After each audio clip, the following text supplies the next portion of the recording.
함께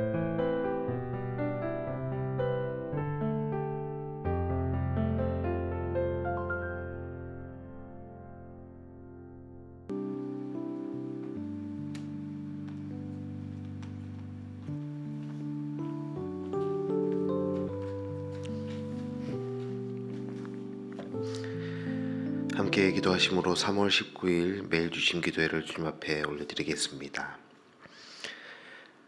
오늘도 새로운 소망과 생명으로 시작되는 새 날을 허락하여 주심을 감사드립니다.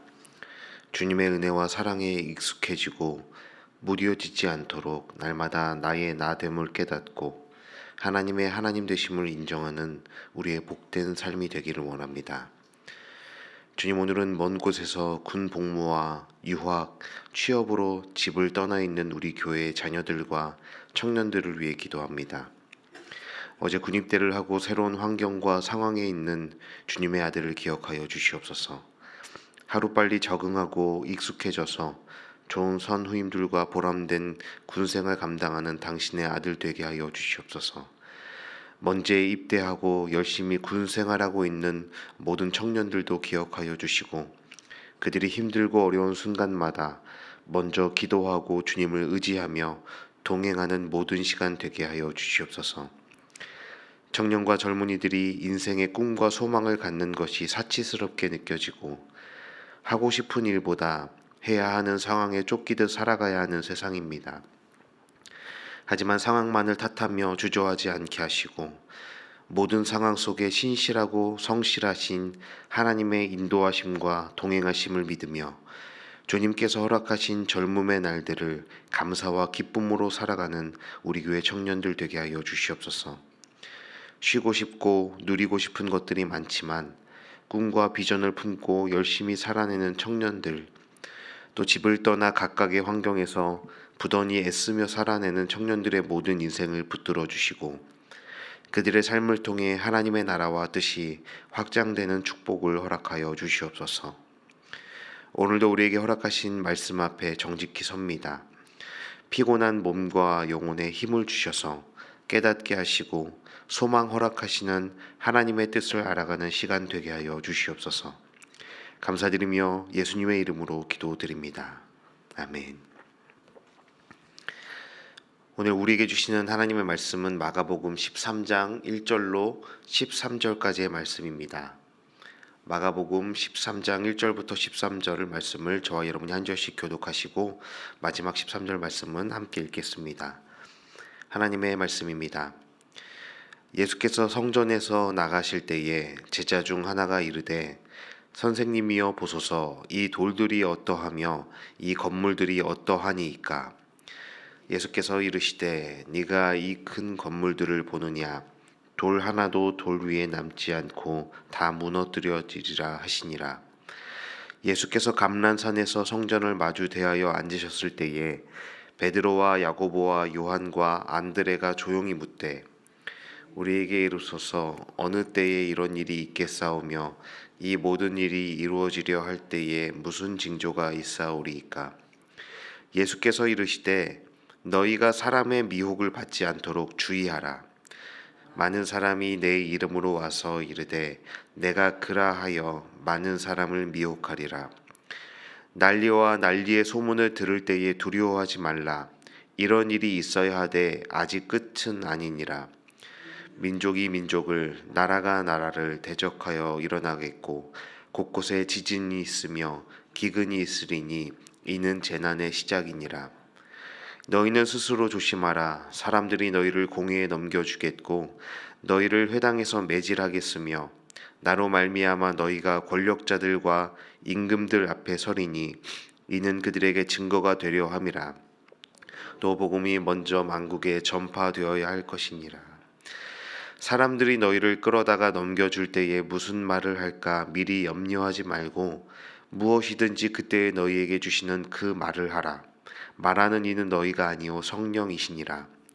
형제가 형제를, 아버지가 자식을 죽는 데에 내주며 자식들이 부모를 대적하여 죽게 하리라. 함께 읽겠습니다. 또 너희가 내 이름으로 말미암아 모든 사람에게 미움을 받을 것이나 끝까지 견디는 자는 구원을 받으리라. 아멘.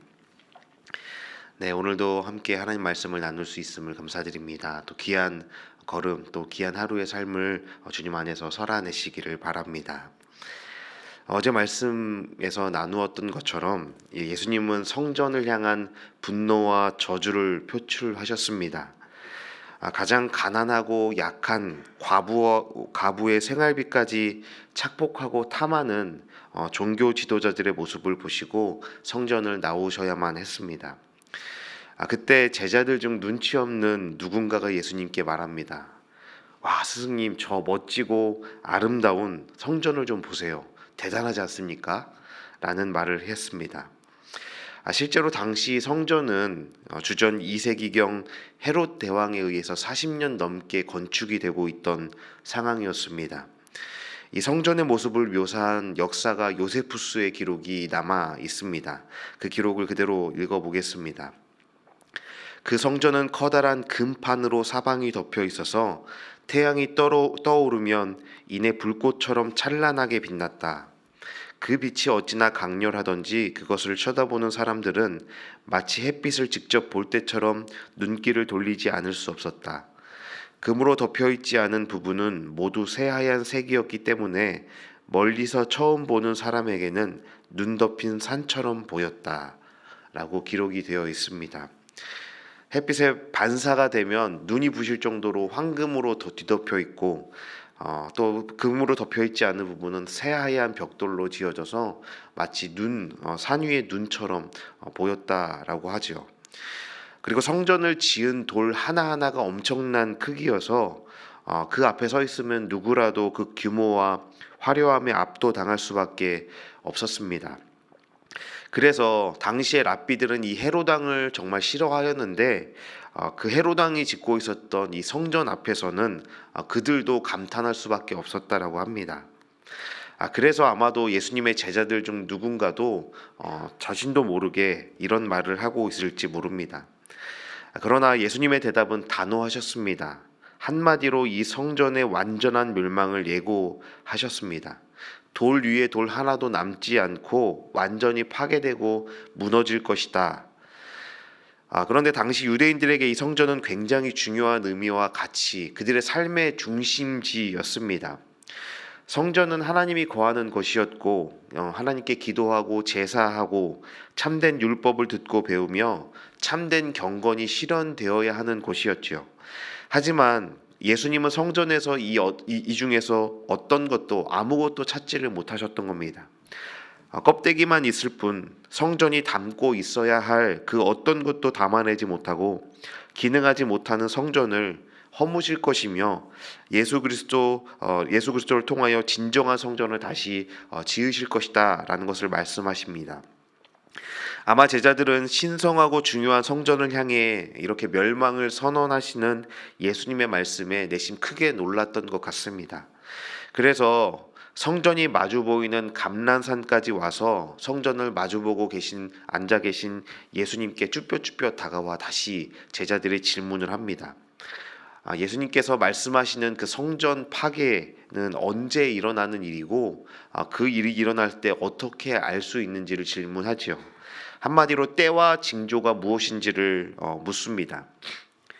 제자들의 질문에 대해 예수님은 어떤 징조가 있을 것인지 답해 주시는데 그 모든 상황을 미혹이라는 단어로 정리할 수 있습니다. 5절부터 6절은 거짓된 희망을 부추기는 거짓 선지자들 및 거짓 교사들을 경계하고 주의하라라는 말씀을 하십니다. 7절부터 9절은 이런 미혹을 조장하고 거짓된 희망에 불을 붙이는 불안한 상황들, 즉 전쟁과 지진과 기근이 있을 것이다라는 예고를 말씀하십니다. 여기서 미혹을 받는다라는 이 말은 곁길로 빠진다라는 의미입니다.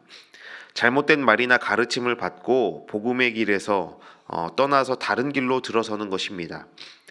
예수님을 이렇게 미혹하는 자들이 예수님의 사역 이후 신앙 공동체로 들어와 예수님 그 메시아의 이름을 빙자해 복음을 회방할 것을 예고하셨습니다. 그리고 8절에서 예수님은 곳곳에서 벌어지는 전쟁과 지진과 기근이 단지 재난의 시작일 뿐이라고 말씀하십니다. 이런 환난과 고통의 시간들 속에서 미혹하는 자들은 사람들의 혼란을 겪는 틈을 타서 미혹을 할 것이다라는 것이죠. 예수님의 경고의 말씀은 오늘을 살아가는 저와 여러분에게도 동일하게 적용될 수 있습니다. 저는 이 말씀을 묵상하면서 지금 우리가 살아가는 세상 속에서 미혹을 받는다라는 말이 도대체 무엇일까, 어떤 의미일까를 묵상하였습니다. 거짓된 희망을 부추기는 이 시대의 거짓 선지자들, 거짓 교사들은 무엇이겠습니까? 그리고 그런 거짓들을 붙잡게 하는 거짓된 희망을 바라볼 수밖에 없는 그런 불안한 상황은 무엇이겠습니까? 물론 당시의 상황처럼 로마의 핍박이나 박해, 거짓 교사와 선지자들의 유혹을 당하는 일은 많지 않을 것입니다. 지금 이 시대에도 많은 이단과 거짓 재림 교주들이 있고 당연히 그런 거짓들은 물리치고 거부해야 합니다. 이렇게 문자적이고 가시적인 거짓과 이단들에 미혹되지 않는 것은 기본 전제이고, 그런데 사단이 우리를 미혹할 때 그런 초보적인 공격만을 하지는 않을 거라 생각합니다.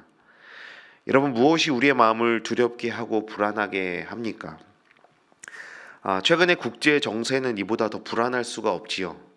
이스라엘과 팔레스타인 전쟁은 여전히 지속되고 있고 우크라이나와 러시아 전쟁도 계속되고 있습니다. 수많은 사람들이 많이 죽었고 그들의 세상은 파괴되어 가고 있습니다. 말씀을 준비하면서 뉴스를 찾아봤는데 러시아에서는 87%라는 역대 득표율로 푸틴이 5선에 확정되었다고 합니다. 그리고 더 강경하고 더 강해져야 한다고 전선에 나가 있는 군인들은 99%가 푸틴을 지지했다라고 합니다. 사실상 스탈린이라는 그 사람의 독재를 넘어 최소 푸틴은 84세까지 종신 집권하게 되었다고 합니다. 그리고 이 때문에 나토와 서방 세력과의 충돌도 예상되고 있는 상황입니다.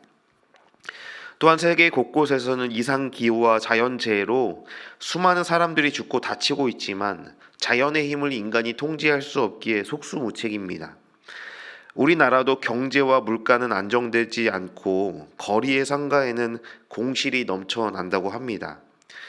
가장 핫하고 가장 뜨거웠던 대학가의 거리들에도 많은 상가들이 비어있고 장사가 되지 않는다고 합니다. 그리고 대선이 끝나고 5월 정도에는 유류세 인하가 끝나서 유가도 오르게 되고, 유가가 오르게 되면 당연히 모든 물가는 올라가게 될 거라고 하지요. 병원에는 의사가 없어서 요즘엔 다른 의미로 아파서는 안 된다고 합니다. 제가 아침부터 너무 우울한 이야기들만 하는 것 같습니다. 여러분, 근데 사실상 예수님 시대와 그 모습과 형태는 달라졌지만 전쟁과 지진과 기근과 같은 일들이 우리가 살아가는 이 시대에도 동일하게 일어나고 있는 것입니다. 이렇게 불안하고 힘들어하는 사람들이 많을 때 이단 사이비가 활동하기 가장 좋은 때입니다. 이단 사이비들에게는 사람들의 절박함과 불안한 만큼 이용하기 쉬운 게 없기 때문입니다. 또한 요즘같이 기독교와 교회를 향한 혐오와 반기독교 사상이 팽배한 적이 있었나 싶습니다. 얼마 전에 사람들과 대화하던 중에 충격적인 이야기를 들었습니다. 요즘 젊은 사람들이 이용하는 데이팅 앱이나 결혼 중개 플랫폼에서 배우자를 찾는 조건 중에 한 가지 조건이 전제가 되어 있다고 합니다. 기독교인 사양, 교회 다니는 사람은 거절이라는 전제가 달려있는 그런 그런 배우자를 찾는 사람들이 많다고 합니다. 교회 다니지 않는 기독교인이 아닌 배우자를 찾는다는 것이죠. 이런 것들이 우리 세계의 전쟁이고 기근이며 재해이지 않겠습니까? 그래서 이런 삶을 살아가면서 이런 세상 속에서 우리는 어떻게 살아가야 합니까? 이 말씀을 통해서 세 가지 정도로 묵상하고 정리해 보려고 합니다. 첫째는 미혹을 주의해야 합니다. 이럴 때일수록 우리는 흔들리지 않고 진리의 말씀의 기초 위에서 세상과 삶의 일들을 해석하고 분별할 수 있도록 준비해야 합니다. 말씀의 닻을 내리지 않으면 이 세상의 거친 파도를 헤쳐가지 못하고 휩쓸리고 말 것입니다. 그렇게 이럴 때일수록 말씀의 덫을 더 견고히 내리고 정말 주님의 말씀으로 이 세상과 우리의 삶을 해석할 수 있도록 우리가 준비해야 하는 것입니다. 둘째로 스스로 조심해야 합니다. 미혹이라는 것이 내적인 신앙과 관련된 것이라면 핍박과 환난은 외적인 위협과 관련됩니다. 우리의 시험은 내적이고 추상적인 어려움이 다가 아니지요. 우리 베드로전서 4장 12절 말씀과 요한일서 3장 13절 말씀을 함께 읽어보도록 하겠습니다. 사랑하는 자들아, 너희를 연단하려고 오는 불시험을 이상한 일 당하는 것 같이 이상히 여기지 말고, 형제들아, 세상이 너희를 미워하여도 이상히 여기지 말라. 마음의 어려움도 그렇지만 진리의 길을 가는데 분명 외적인 유혹과 어려움도 만나게 될 것이다라는 사실을 기억하며 그것을 이상히 여기지 말라는 말씀입니다. 신앙인 그리고 성도는 고난을 피해서 그 고난 사이사이로 지나다니는 사람들이 아닙니다. 고난을 똑바로 직면하여서 그 고난 속에서도 하나님의 뜻을 행하는 사람들이 성도인 것이죠. 환난과 고난 중에도 복음이 전파될 것과 하나님 나라는 쇠하지 않으며 하나님은 결코 실패하지 않으신다라는 진리를 믿으며 완성되어가는 하나님 나라의 소망을 더욱더 굳건히 붙잡아야 하는 것입니다. 본문의 이 재난이라는 말은 아이를 낳을 때 찾아오는 고통, 산고를 의미합니다. 산고의 시작은 엄청난 고통과 어려움을 생각하게 하지만 마침내 아이를 낳아서 품에 안는 참된 소망과 기쁨을 갖게 한다라는 의미 또한 함축하고 있는 말씀입니다. 우리가 살면서 겪게 되는 그 어려움과 고난들, 그 고난을 비껴가는 사람들이 아니라 그 고난의 파도 속에서도 하나님의 뜻을 살아낼 수 있는 저와 여러분이 되기를 바랍니다. 마지막 셋째로 끝까지 견뎌야 한다라고 합니다. 예수님은 믿음의 사람들이 겪을 핍박에 대해 말씀하시며 세 가지 넘겨줌에 대해서 말씀합니다. 신자들을 재판에 넘겨 매질을 당하게 할 것이고, 가족들 사이에서도 넘겨줌을 당하게 될 것이고, 형제와 형제 사이에서도 복음으로 인한 분리를 겪을 수 있음을 말씀하십니다. 영화나 드라마를 보면 주인공이 끔찍한 고문을 당하면서도 끝까지 굴복하지 않는 장면들을 많이 봅니다. 그런데 악당들이 그 주인공을 굴복하게 하는 공통적인 방법들이 있는데, 주변의 동료나 가족이나 소중한 사람을 해하고 위협을 가하는 것이죠. 이와 같은 일을 겪게 될 때에도 우리는 복음의 진리를 버리지 말고 끝까지 인내해야 한다라고 말씀하고 있는 겁니다. 사랑 여러분, 우리는 이미 시작되어 진행되고 있는 종말의 때를 살아가는 사람들입니다. 종말의 때이기에 예수님이 말씀하셨던 일들이 우리에게도 다가올 것입니다.